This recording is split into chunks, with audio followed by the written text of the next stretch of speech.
Hey everyone, and welcome to the Retro channel. This right here is the Commodore 1084, and this is also a Commodore 1084. This one here is the Commodore 1084 SP1. It has stereo speakers along with RGB inputs and chroma luma and composite. This one has a mono speaker with RGB, chroma luma and composite. Now you may have seen me use this monitor fairly frequently on the channel, but not so much this one, and there is a good reason for that. This one has a blooming issue, and what I mean by that is the image that's on the screen expands when there's changes in brightness. So the brighter the picture, the more expansion there is and the less focused it looks. And I have shown this previously on the channel, which is what we're looking at here.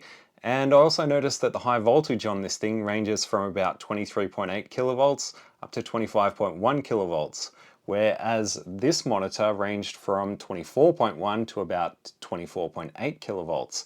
So there was only about 800 volts difference here and 2100 volts difference here. So something is going on with the high voltage regulation in this CRT, and in order to work that out, I'm actually going to use another monitor, and it's not this one. It's this guy. This is an Atari SC1435.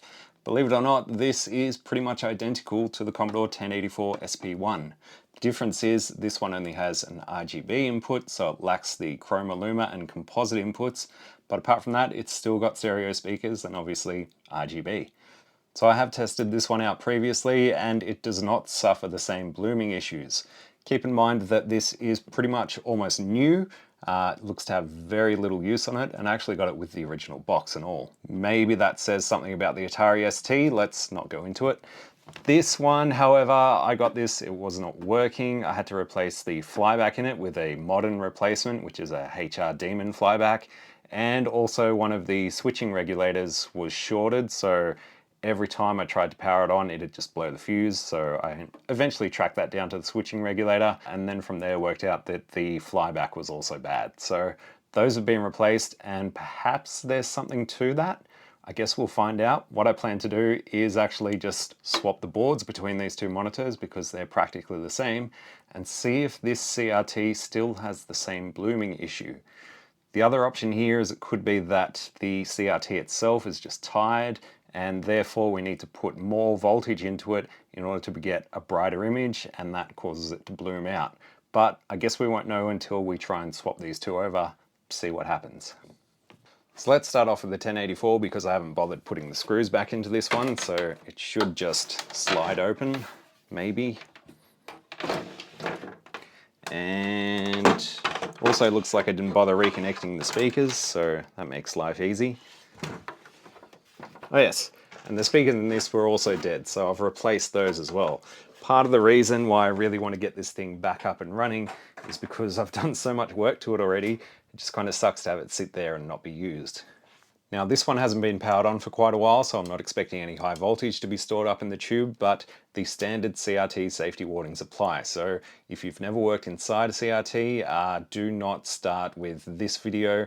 You really need to know what you're doing and where you're putting your fingers in order not to get zapped or potentially killed. So be very wary working inside any CRT, regardless of if it's been powered off for 5 minutes or 5 years. Just to be sure, I'm going to quickly discharge this, so we'll clip our lead onto one of the CRT ears here, and I'm just going to slide this screwdriver in the back, and if there was charge in there, you'd be able to hear a click, but yeah, no high voltage stored up in this tube, but it always pays to check.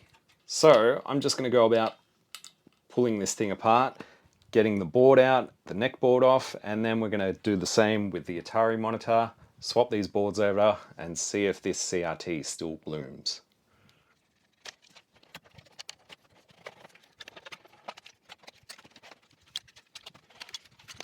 Well, that was incredibly simple. Let's pull apart the Atari.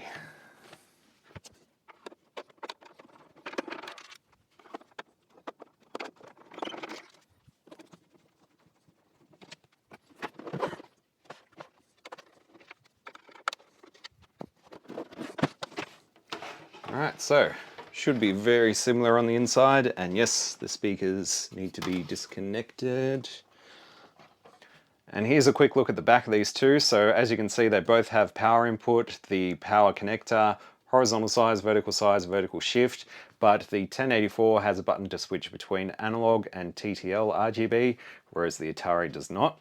Obviously RGB input, and then the 1084 also has a switch to go between composite and RGB, and also composite and Luma Chroma. And then you've got the composite and Luma Chroma inputs, and finally the stereo audio inputs. So while the Atari monitor is definitely cool to have, it's certainly not as useful as the 1084. Once again, this one hasn't been powered on in a long time, but I will just make sure it's discharged.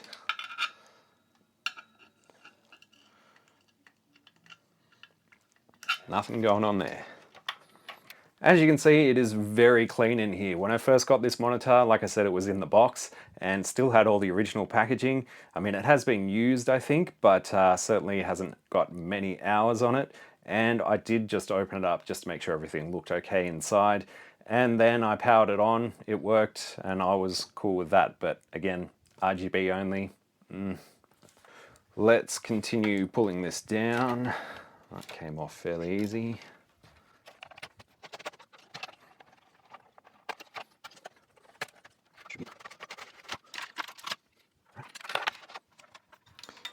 Cable tie. Cable tie. And for all you picture tube nuts, this is what they both look like. They are practically identical. The Atari one has a Philips M34 EAQ10X, and the Commodore one has a Philips M34 EAQ10X. Surprise. Apart from that, there's a Commodore label on this one and an Atari label on this one. That is really the only difference. Obviously, there's some convergent strips which may be in a different spot, but it's pretty much it. And looking at the difference between the two boards, this is the Commodore one here and the Atari one here. You can see the Commodore one has a lot of extra stuff over here. This is mostly to do with the composite video, so it's separating all the sync signals and all that kind of stuff. The Atari one does not have any of those components installed, so even if I wanted to convert it to something that could do composite and Luma Chroma, I'd have to source a lot of components, which are probably hard to find, so not really worth it. The Commodore one has a replacement flyback. This is a HR Demon HR7533. The Atari one, I believe, has the original flyback. I hope so. Yes, it has a AT2079. I think that's also a Philips part. So let's break some rules and get this Atari board into a Commodore monitor. Alright, plugging in power. Now, before I power it on, it is highly possible that the flyback is not going to be set right for this tube, so it may be too bright, maybe too dim, maybe out of focus. Guess we'll find out. Please don't explode. Okay, I hear high voltage. Don't see anything on the screen, but it is definitely there. Turning the brightness all the way up shows a raster. So, power this off, I'll hook something out to it, see if we get any bloom. Alright, so I've got the Super Nintendo hooked up via SCART, so we're getting RGB, and then that goes into this little adapter, which is a SCART to DE9, which is what these monitors use. And with any luck, we should get a video signal from it. Super Nintendo's on. Yes, there it is. The horizontal height, the vertical height's a bit small. Let's see if we can bring that up. There we go. Well, it looks pretty damn good already. That's both controls set at the midpoint, which does look a little dim, but like I said, this flyback isn't adjusted for this CRT, so we'll just boost that up temporarily. But yeah, even going up to maximum contrast and brightness, it does not bloom. That is fantastic. So that's a good sign that this CRT is actually still good, and the problem exists on the other board somewhere, that board. Alright, so I've got the high voltage probe. The ground lead is hooked up to this ground here, which is a safe ground. You want to be wary of any hot grounds that might be in this CRT. For instance, this thing over here is a hot ground, so you wouldn't want to connect to that. And it just goes to the multimeter. This is a 1000X probe, so the reading on here times that by 1000 to get the actual reading. Let's do some probing.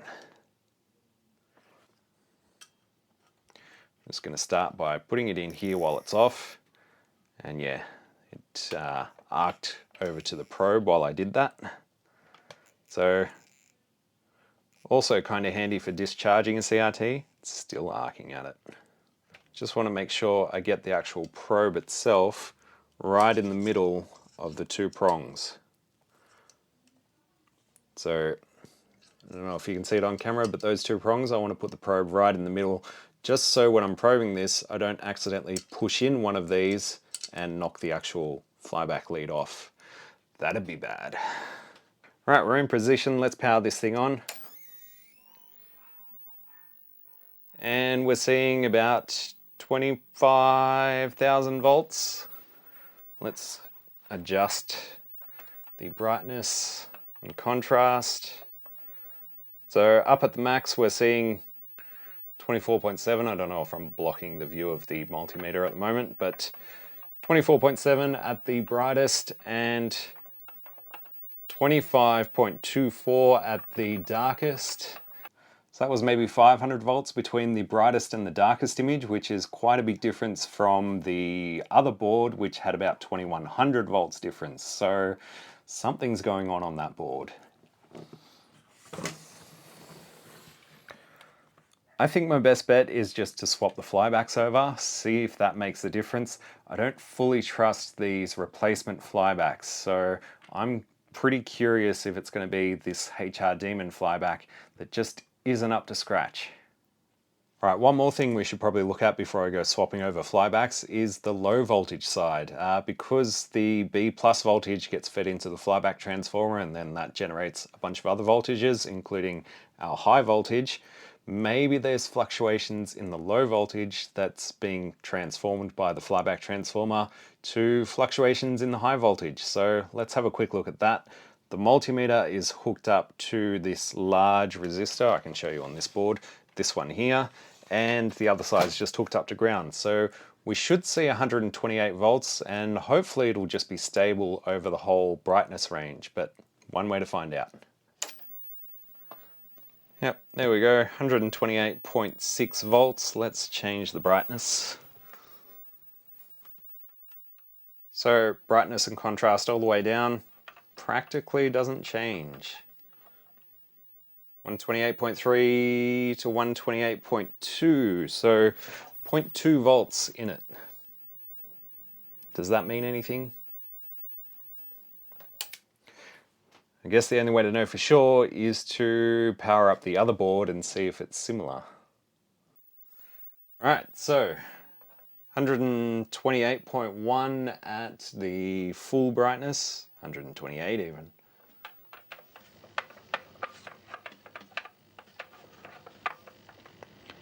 And 128.3 at minimum brightness, 128.4 maybe.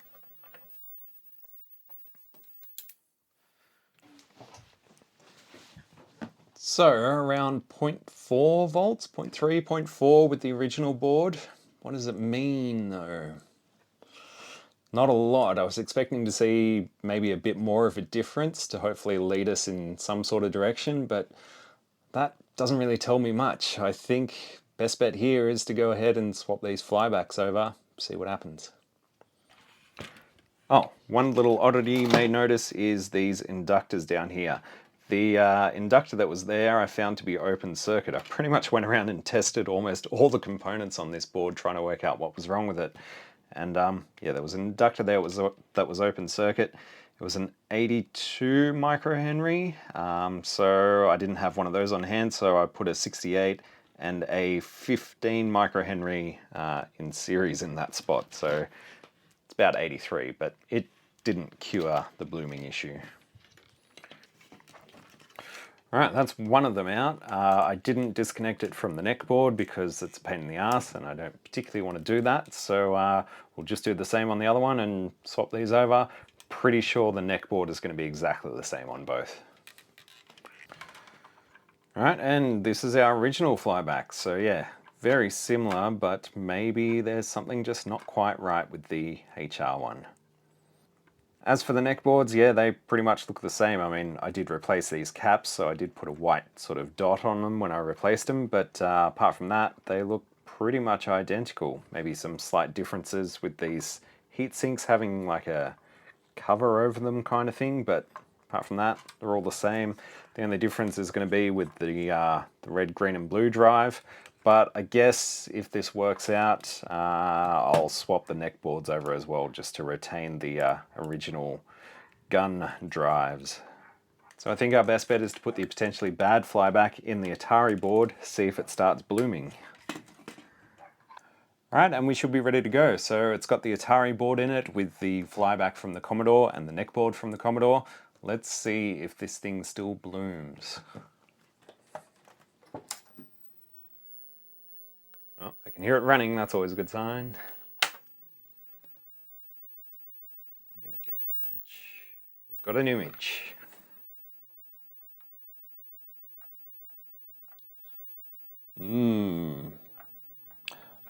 I'd say that's still blooming. Yeah, 100%. So as I swap between these two screens, you'll notice the image shrinks in as it gets darker. That shouldn't really happen. Well, at least not on this scale. You should barely be able to notice it. And yeah, that square expands quite a lot. So either the flyback is causing it or the neck board. I somehow doubt it's anything on the neck board, but let's swap those over just to be sure. That will only leave the flyback to be the culprit. Alright, the monitor is reassembled and we now have all the original parts in here except for the flyback that we stole out of the Atari monitor. So in theory we shouldn't see any blooming, but I guess we'll find out. Hopefully I've hooked everything up correctly. And I've also got the multimeter out just to check the B plus voltage. So turning everything up to the max, we're sitting at 128.2 and bringing everything right down. 128.4. So again, it's that 0.2 volts. So perhaps there is a stronger relationship between the flyback voltage and the B plus voltage than I thought. Interesting. Should we have a look at the high voltage? I don't think it's going to show us much, but let's have a look. Right, high voltage probe is in. Let's power it on. All right, maximum brightness and contrast, 24.75. And at the minimum, it is 25.05. So that's only about 300 volts difference. That seems good. It certainly looks good on the screen. So what we're left with is this Atari board with the crappy flyback in it. Now, I'm probably not going to use the Atari monitor. It's probably better just to be kept for spares, really. I mean, if the 1084 SP, eventually the tube gets worn out, then I can always do a tube swap. But given that it's pretty much working perfectly and it's got all the good inputs, I'd much rather use that over the Atari one. So not a huge loss for this thing. But while I had all this disassembled, I was looking around and I do actually have another HR7533, which is the same HR Demon flyback as this one. Oddly enough though, the labels on these are a little bit different. And something else I spotted is this one actually says Hong Kong on top and it's got sort of like an M logo in a circle with a little diamond in the middle. Not sure what that logo is, but yeah, it's kind of interesting that this one doesn't have any logo at all and the labels are different, even though they're both the same model. So I was always under the impression that HR Demon reverse engineered the flybacks for these monitors and then created their own. But now I'm not so sure. Maybe they just imported a bunch of flybacks from somewhere and pretty much worked out which flyback goes to what monitor and sold them off like that. I don't actually know. But yeah, I always thought they manufactured all of these, but perhaps not. So now I'm wondering, should I just put this flyback in just to see if it suffers the same blooming issue as this other flyback? I've already got all this stuff still pulled apart, and it is a pain to get the lead going back to the neck board out of there. So while I've got it all disassembled, let's swap these two flybacks, see what happens then. Alright, so finally the made in Hong Kong flyback is in the Atari SC1435. Let's see if it works.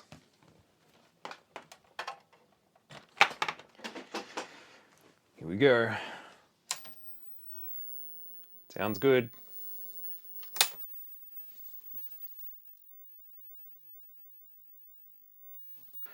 Nothing on the screen. The screen on the flyback may be turned all the way down though. Aha, here we go. So, focus needs adjustment. There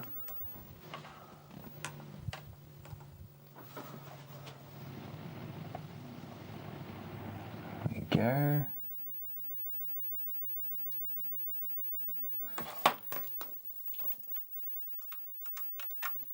Well, there's certainly a bit of bloom.